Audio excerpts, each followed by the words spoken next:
बाहरी कष्ट हो या भीतरी पीड़ा हो, कभी शिकवा शिकायत प्रेमी के मुख में नहीं होता। वो प्रेमी नहीं होते, वो देह प्रेमी होते, भोग प्रेमी होते हैं, जो प्रभु से याचना करते हैं। प्रेमी प्रभु से याचना नहीं करते। देखो ना, जो जाने ते कहे नहीं सहे। सहना भी कई प्रकार का होता है। एक होता है आप ईश्वर हो, आप जैसा सहाओगे सहना पड़ेगा। एक तो ये सहना है। इसके पहले सहना है कि हमारे कर्म हैं, उनका भोग भोग रहे हैं। दूसरा है कि हमारे कर्म कैसे हो सकते हैं, अब तो हम आपके शरणागत हैं, पर आपका विधान है, अब जैसा सहाना है तो आपको सहाओ। अब ईश्वर हो, आपके ऊपर तो कोई बस है नहीं। एक ये सहना है और एक ये सहना है कि प्यारे, आपने जो विधान किया है बहुत मंगल में किया है, आपकी जय हो, आपकी जय हो, तेरा किया मीठा लागे। ये बहुत बड़ी बात है, बहुत बड़ी। ये प्रेमी हृदय बोल, तेरा किया मीठा लागे।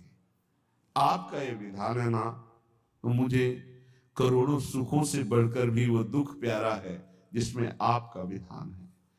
करोड़ों प्रकार की स्वस्थता से भी मुझे वो अस्वस्थता प्रिय है जिसमें आपकी स्मृति, आपका विधान है। वो शीतलता हमारे किसी कार्य की नहीं जिसमें आपका विस्मरण हो जाए, हमारे हृदय में दाह पैदा हो जाए। वो दाह हमारे लिए कूट शीतलता से बढ़कर है जिसमें आपकी याद, आपकी स्मृति, आपका विधान दिखाई दे। सहाय सराहे सराहे, सुना था कल महामहिम पूज्य श्री अर्जुन देव जी की वाणी।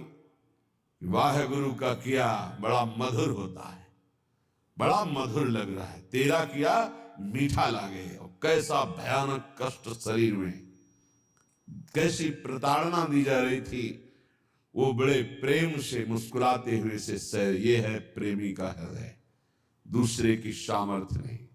ठाकुर हरिदास जी को 22 बाजारों में बाहरी शरीर को पीड़ा पहुंचाई जा रही, कोड़े मारकर हरि बोल के सिवा कुछ नहीं निकला।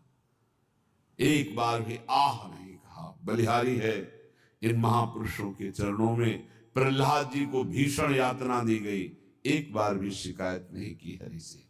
मीरा जी को कितनी यातना दी गई, विष पिलाया गया, एक बार भी गिरधर से कहीं शिकायत पद में नहीं मिलेगी, आपने मुझे बहुत कष्ट दिया, ऐसा कभी नहीं कहा। क्यों? सहाय सराहे सराहे, जय हो, आपकी जय हो प्यारे, आपके विधान की जय हो।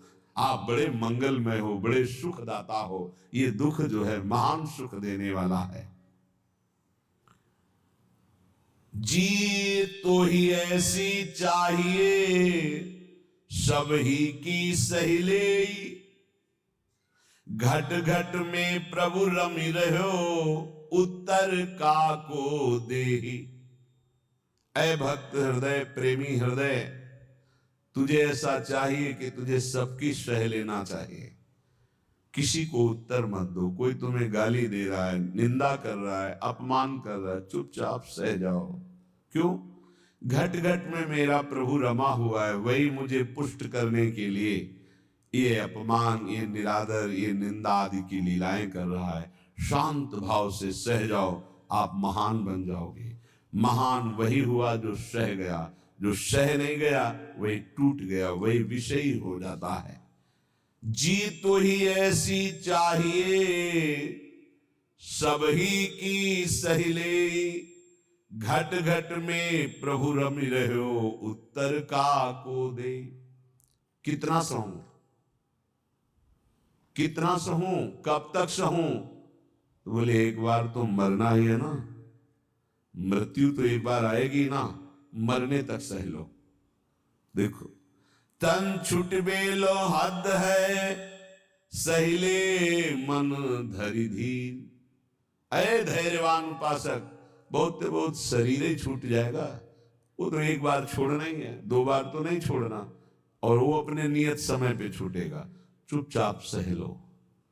जैसा लिखा है ऐसा महापुरुषों के जीवन में पाया गया।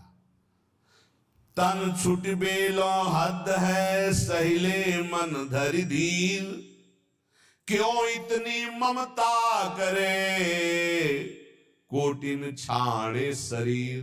करोड़ों शरीर छोड़ चुके हो, एक बार प्रभु के लिए इस शरीर की ममता छोड़ दो। जैसा विधान हो चुपचाप उसे सहो, देखो उन्नति हो जाएगी, आपकी अध्यात्म उन्नति हो जाएगी।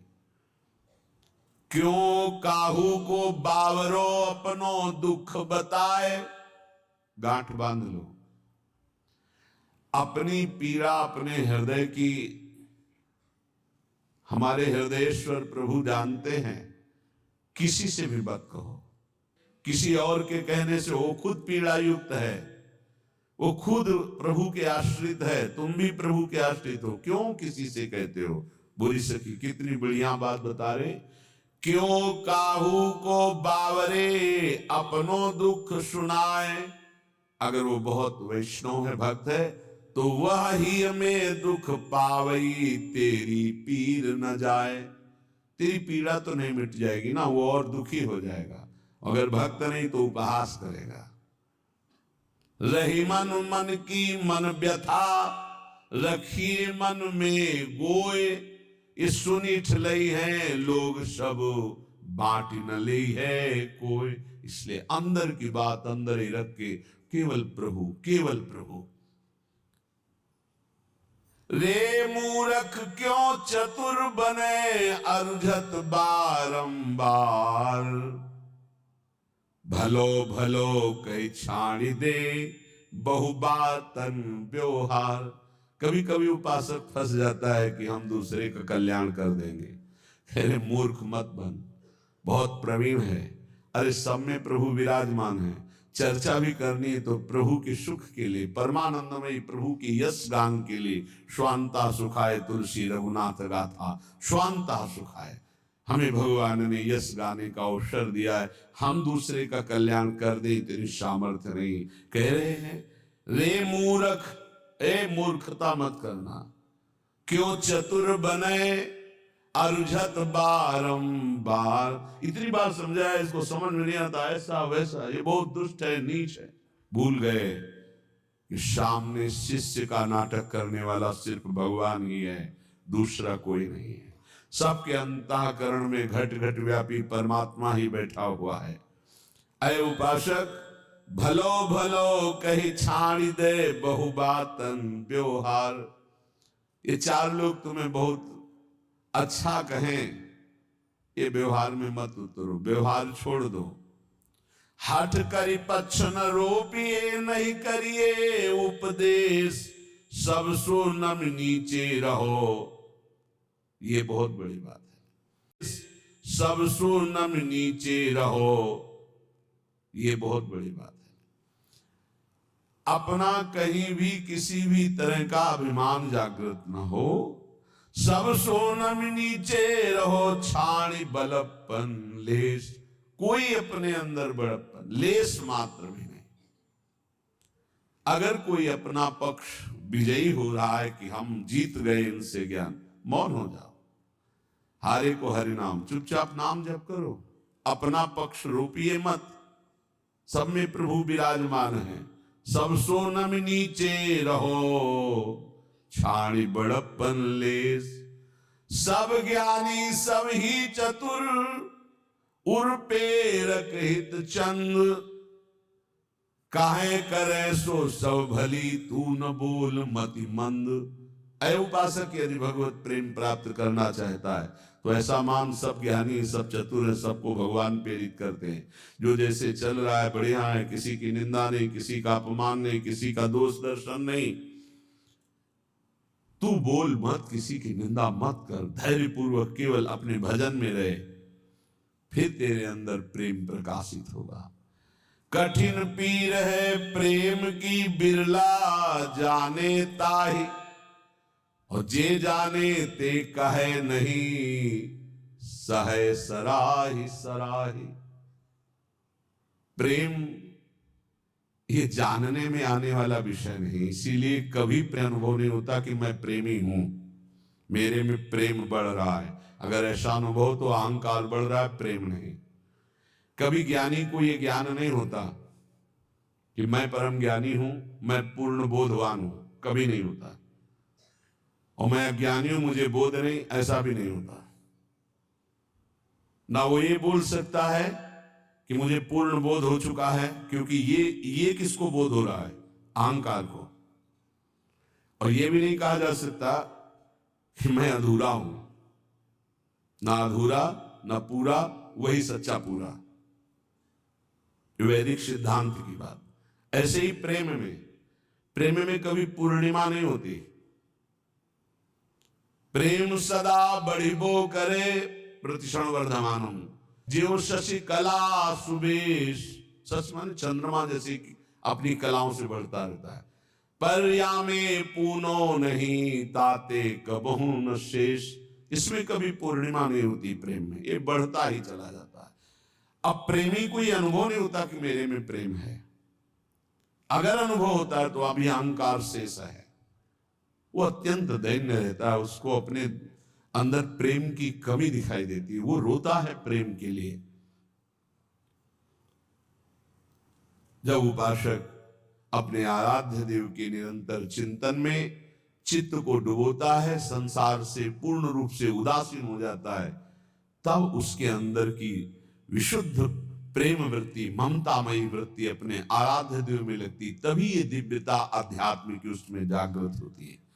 श्रीपाद प्रबोधानंद जी महाराज कह रहे हैं, बहुत बढ़िया श्रीधाम वृंदावन की महिमा का ऐसा रसास्वादन करा रहे हैं कि जीव का परम कल्याण हो जाए। दविष्ठे यस्तिष्ठे दति कृति निष्ठा कुविषये सकृत वृंदाटव्यास तृणकमपि वंदेत सुकृति सतत प्राणस्योच्छृंखल निखिल शक्ति करुणया ध्रुवं देहस्यान्ते हरिपदमलभ्यं च लभते।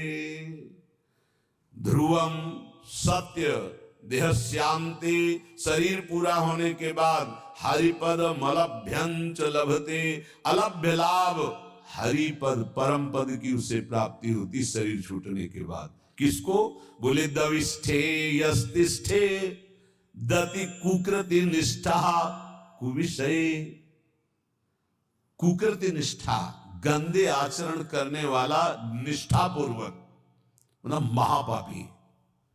कुविषय, गंदी बातों में, गंदे विषयों में जिसकी निष्ठा पूर्वक पापरति है, वो तो वृंदावनवासी होगा? बोले नहीं। दविष्ठे यस्तिष्ठे, दविष्ठ दूर देश में रहने वाला, घोर पापाचरण करने वाला।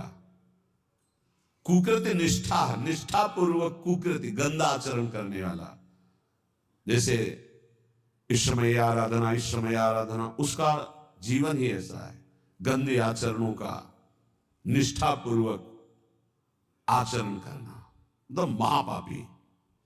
दूर देश में रहता है, महापापाचरण करता है, पर संयोग वशात सुकृति जनों के संग में वो एक बार वृंदावन आ गया। संयोग वशात उसकी दोस्ती किसी ऐसे से हो गई, चलो यार एक बार वृंदावन चलो। नहीं, हमें कोई हमारे साथ चलो, पैसा हम लगाएंगे, आपको खवाएंगे पियाएंगे, घुमा के ले आएंगे, यार चलो ना। अब वो चल पड़ा। सुकृति, किसी पुण्यवान के प्रभाव से वो वृंदावन आ गया। उसकी कोई रुचि नहीं, कोई श्रद्धा नहीं, कोई निष्ठा नहीं। सकृत, एक बार वृंदाटव्यास तृणकमपि वंदेत सुकृति। अब उसने चलो बिहारी जी के दर्शन करे आए, अब उसके साथ गया। जैसे यहां कई ऐसे दर्शन में आते हैं सुबह कि वो स्वयं नहीं आए, उनकी कोई श्रद्धा नहीं, उनको लाया गया है। जैसे किसी श्रद्धालु गृहस्थ की गाड़ी का वो ड्राइवर है, या कोई ऐसे घर का कोई सदस्य है, सब चल रहे हैं तू भी चल, तो उसकी चेष्टा दिखाई देती है कि ये श्रद्धा से नहीं आया, इसे जबरदस्ती लाया गया है, कि ये श्रद्धा से नहीं आया, इसे जबरदस्ती लाया गया है। वो खड़ा है, ऐसे देख रहा है, दृष्टि गई, उसकी ये मुद्रा और उसके देखने का तरीका बता रहा है कि वो श्रद्धा से संत दर्शन के लिए नहीं आया, क्योंकि हजारों हृदयों में जो उल्लास दिखाई देता है, राधा राधा नाच रहे, रो रहे, उत्साहित हो रहे, उसमें कोई फर्क नहीं। लेकिन उसका पुण्य उदय हो गया। पुण्य पुंज बिन मिले ही ना संता। क्या पुण्य उदय हुआ कि उसकी नौकरी लग गई ऐसे परिवार में जो भक्त है, वो ड्राइवर है, या उसका जन्म हुआ ऐसे परिवार में जो भक्त है पर वो बिल्कुल अभक्त है, उसका कोई न संत में श्रद्धा है न भगवान में श्रद्धा है, पर उसके कल्याण का योग बन गया। श्री धाम वृंदावन आया और यहां तो कह रहे वृंदाटव्यास तृण कमपि, एक तृण तिनका, उसमें भी उसकी नमन क्रिया हो गई, प्रणाम कर लिया। तो उसने प्रणाम नहीं किया।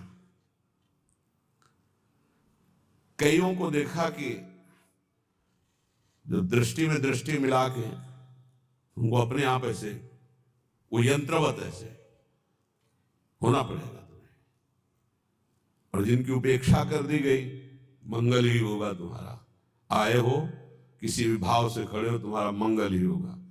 अब यहां से अमोघस्य, अब उनके जीवन का उत्थान शुरू हो गया। एक तृण की वंदना कर दे, एक तृण की वंदना, वृंदावन के एक तिनके को प्रणाम कर ले। इसलिए उद्धव जी ने कहा मुझे तृण बना दो, गुल्म लता औषधि बना दो। सकृत वृंदाटव्यास तृणकमपि वंदे सुकृति। एक बार वृंदावन आ गया, एक बार ऐसे ही प्रणाम कर लिया किसी लता को, संत को, बिहारी जी के दर्शन कर ऐसे ही कर लिया, ऐसे। वो बड़े कृपालु है, कृपा समुद्र है। तुम खड़े तो हो ना, इतना ही काफी है। तुम क्या देखने के लिए खड़े हो ये हम नहीं देख रहे। तुम खड़े हो, आकर खड़े हो, दरबार में आ गए श्री जी के, और किसी भी भाव से आए तो तुम्हारे भाव का प्रभाव नहीं। यहां सत्तारणीकृत स्वभाव उनके स्वभाव का, तुम्हारे भाव का नहीं। वृंदावन ही प्रभाव सुन अपनो ही गुण देत, अपना प्रभाव करेगा वृंदावन। ये अगर श्लोक सुनने को मिल जाए तो हमारी प्रार्थना है, जहां जहां तक कान में शब्द जाए। यहाँ जो बैठे हैं उनके तो भाग्य की क्या सराहना, लेकिन जिन्होंने कभी वृंदावन दर्शन नहीं किया, एक बार जरूर आ जाना, एक बार जरूर दर्शन कर जाना प्रभु के। इस धाम में एक बार जरूर घूम जाना, यहाँ की हवा लग जाए तो तुम्हारी संसार की हवा जितनी है वो तुम्हारी दुर्गति नहीं कर पाएगी। ये श्लोक मतलब अहोभाग्य जो महापुरुषों ने धाम की ऐसी महिमा को देखा और वर्णन किया। कह रहे दविष्ठे बाहर दूर देश में रहता है, यस्तिष्ठे दति कुकृति निष्ठा कुविषये, गंदे आचरणों की निष्ठा पूर्वक पापाचरण करता है। और सकृत एक बार किसी सुकृति जन के संग वृंदावन आ गया और वंदे तृणकमपि, एक तृण की, लता की, बिहारी जू की, संत की, ब्रज किसी की भी वंदना कर दी, प्रणाम कर दिया, तो बोले सतत प्राणस्युत श्रृंखल निखिल सकते करुणया ध्रुवम देहस्यांते हरिपदमलभ्यंच लभते। जिनका वृंदावन है वो बहुत करुणामयी है और अखिल शक्ति संपन्न भगवान उनके चरणों में झुके हुए हैं। हमारी लाडली जू बोले वो अपनी कृपा करती है इस धाम में आने वाले के ऊपर। तो तत्प्राणस्युत श्रृंखल, जिस समय उसके प्राण निकलेंगे तो ध्रुवम, ध्रुव माने परम सत्य, देहस्यांते, देह छूटने के बाद हरिपद मलभ्यंच लभते, वो हरिपद को प्राप्त हो जाएगा, फिर आप वृंदावन वासी हो। तभी हम कई बार कहा है कि अगर 100-200 बार मोक्ष मुक्ति होती तो आराम से हो जाती, अपने पास इतनी रकम है नहीं। राधाना एक हरिपद कमलमभ्यंच लभते, अलभ्य लाभ उसे हरिपद की प्राप्ति हो जाएगी। घोर पापी यदि एक बार वृंदावन आ जाए, और हमें इस बात पर विश्वास करना चाहिए कि भगवान का नाम, भगवान के रूप, भगवान की लीला, भगवान का धाम, ये बड़े महिमामय है। अजामिल जीवन भर पाप किया, अपने बेटे के बहाने उच्चारण किया नारायण, तो परम पद मिल गया ना। ये तो धाम है। यहाँ की रज एक बार लग गई, एक बार प्रणाम कर लिया और फिर वो चला गया। तो निष्ठा पूर्वक पाप करने वाला जब शरीर छोड़ेगा तो सात प्राणस्युत श्रृंखल निखिल शक्ति, निखिल शक्तियों के स्वामी भगवान श्री हरि, जिनके अधीन, जाके अधीन सदा सांवरो, वो करुणा, वो करुणा की मूर्ति लाडली जू कि एक बार वृंदा सखी ने देखा कि धाम की सीमा में प्रवेश हुआ, मेरी लाडली जू का एक कृपा पात्र हो गया। तो अब वो कहीं भी जाके जब शरीर छूटेगा तत्प्राणस्युत श्रृंखल, तो करुणा, श्री जी की करुणा से उसका शरीर जब अंत में होगा तो हरिपद मलभ्यंच लभते अलभ्य लाभ, उसे भगवत प्राप्ति हो जाएगी। कई बार कहा है आप लोगों से कि निश्चिंत रहो, आपका पास बन गया है, आपका पास बन चुका है। क्यों? बोले हमारे माई श्यामा जी को राजी, हमारा पास है, हम वृंदावन, प्राण वृंदावन सर। एक बार प्रणाम की बात कही, हमारा तो जीवन वृंदावन है। कुबेराणाम कोटिर हसति धन संपत्ति भी रहो। वृंदावन जब कृपा करके संपत्ति देता है तो कुबेर का उपहास करने वाली संपत्ति होती है वृंदावन वासी के पास। कुबेर के पास पांच भौतिक माइक संपत्ति है, लेकिन वृंदावन वासी को प्रिया प्रीतम की प्राप्ति होती है, दंपति संपत्ति पाइए। बोले कुबेराणाम कोटिर हसति धन संपत्ति भी रहो। कुबेर एक नहीं, करोड़ करोड़ कुबेर ऐसे भी उपहास के योग्य हो जाते जो वृंदावन वासी को संपत्ति मिलती है। जैसे आप अपने मकान को अपना मानते हैं, संपत्ति को अपना मानते हैं, ऐसे पूरे निकुंज को सहचरी अपना मानती है। उसके प्रिया प्रीतम, उसका संपूर्ण निकुंज, संपूर्ण वैभव उसी का। ऐसा अनुभव नहीं होता कि इनके भी प्रिया प्रीतम है, प्रीतम है। अब वो अंतर की बात शायद पकड़ पाओ कि ना पकड़ पाओ। एक ही मन है निकुंज में, दूसरा नहीं है। एक ही मन है, अनंत सहचरियां एक मन, एक ही वृत्ति है। जैसे एक सहचरी पान की बीड़ी पवारे प्रिया प्रीतम को, तो हर सहचरी का मन उस समय पान की बीड़ी ही पवा रहा है। एक सहचरी आनंद मगन होकर प्रिया प्रीतम को गान सुना रही, तो हर सहचरियों का मन गान में, मतलब वहां दो मन नहीं है। अब वो अलग अलग मन वाले, अलग अलग बुद्धि वाले और पार्थिव क्षमता वाले, कैसे आप अनुमान भी नहीं लगा सकते। संपूर्ण निकुंज मेरा, क्योंकि मेरी प्रिय सखी श्री किशोरी जो है, मेरी सखी है, मेरी स्वामिनी है, मेरी किशोरी जो है। तो कुबेराम कोटिर हसति धन संपत्ति भी रहो। जो दिव्य वृंदावन की, एक बार अकबर सम्राट श्री स्वामी हरिदास जी के दर्शन पाए, उसने सोचा कि कुछ ऐसी सेवा करनी चाहिए जिससे स्वामी जी प्रसन्न हो जाए। स्वामी जी से कहा, स्वामी जी कुछ आज्ञा कीजिए सेवा करने की, प्रबल हमारे अंदर इच्छा है, आप आदेश कीजिए। वह नहीं, तुम्हारी सेवा की कोई आवश्यकता नहीं। स्वामी जी प्रार्थना है, कोई सेवा तो बता दे, तुम सेवा करने लायक ही नहीं हो। तो उसने कहा, ऐसा क्यों? बोले तुम्हारे पास संपत्ति ही नहीं कि सेवा कर सको। तो तानसेन की तरफ देखा कि बता दो कि सम्राट हैं, बादशाह हूं। स्वामी जी का मुझे पता है, लेकिन तुम्हारे पास संपत्ति नहीं है। उनका आप आदेश कीजिए। तो उनका लिवा जो इनको केसी घाट की एक सीढ़ी टूटी हुई है, उसको बनवा दो। एक सीढ़ी? बोले जाओ तो तुम। जब वहां गए तो दिव्य रत्नों से जटित यमुना की वो सीढ़ी लौट के आए, चरणों में गिरे, बोले नहीं है, हमारे खजाने में रत्न ही नहीं है जिस रत्न की दिव्य वृंदा करा दी। इसीलिए जो भक्त नामावली गान करते हैं तो भगवत ऋषि जी ने इसीलिए उसको कि उसको सौभाग्य मिल गया स्वामी जी की कृपा से, स्वामी श्री हरिदास जी का दर्शन और उनकी कृपा से दिव्य वृंदावन की झांकी, क्योंकि ललिता जी के साक्षात स्वरूप हैं। कांप गया और लौट के आया कि स्वामी जी परम सत्य बात है, मैं सीढ़ी का कोना भी नहीं बना सकता, क्योंकि जिन रत्नों से सीढ़ी बनी हुई है वो रत्न ही नहीं हमारे पास।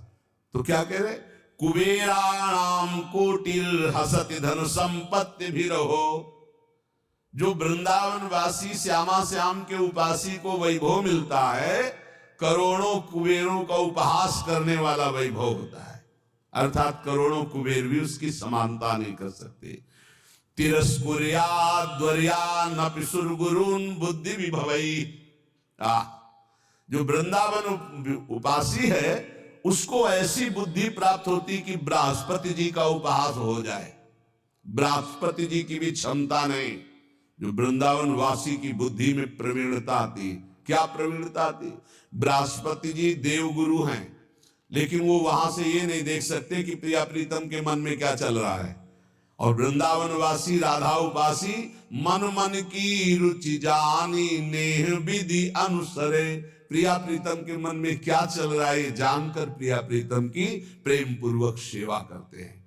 मन मन की रुचि जानी, प्रिया प्रीतम के मन की रुचि जानकर, ये बृहस्पति जी में सामर्थ्य नहीं।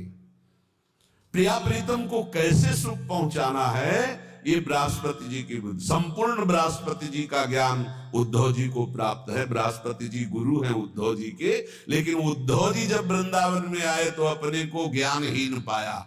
गोपियों के समक्ष और चरणों में लौट गए, बोले अभी तक मुझे इसका परिचय ही नहीं था। तो जिसे बृहस्पति जी को भी परिचय नहीं है वो है वृंदावन प्रेम रस। यहाँ कह रहे श्रीपाद की जो वृंदावन के राधा चरणारविंद की उपासना करता है उसकी बुद्धि में जो बात आती है वो बृहस्पति जी की भी बुद्धि में नहीं। तिरस्कुर्याद्वर्यानपि सुरगुरुन् बुद्धि विभवई। सुरगुरु बृहस्पति जी की बुद्धि का भी तिरस्कार करने वाला ज्ञान अद्भुत प्रेम वृंदावन उपासक को प्राप्त होता है। अशोच्या स्त्री पुत्रादिभिर्षम इड्यो हरिरसात् छुको प्रहलाद्यरति कृधि वृंदावन बने। श्री सुखदेव जी प्रहलाद आदि जिन प्रभु की रति को प्राप्त हुए, आश्चर्य की बात है, बड़े सोच की बात है कि लोग स्त्री पुत्र आदि में आसक्त होकर ऐसे मानव देह को भगवान की भक्ति प्रेम रस में ना डुबो करके व्यर्थ में नष्ट कर देते हैं। श्रीपाद का कहना है कि जहां ऐसा वैभव मिलता है, जहां ऐसी बुद्धि मिलती है, जहां का ये प्रभाव है कि एक बार आ जाए प्रणाम कर ले इस भूमि को तो उसको अंतिम समय परम कल्याण की प्राप्ति होती है। तो अपने परिवार के राग में फंसकर, मोह में फंसकर पापाचरण करते हुए जो जीवन व्यतीत करते हो तो ये व्यर्थ जीवन है। इसको सार्थक करने के लिए निरंतर नाम जपने का अभ्यास करो। कभी कभी वृंदावन आकर दर्शन कर जाओ। जो कर्म करते हो पापाचरण उसमें ना हो, वो कर्म भगवान को अर्पित करो। इसी जन्म में भगवत प्राप्ति हो जाएगी।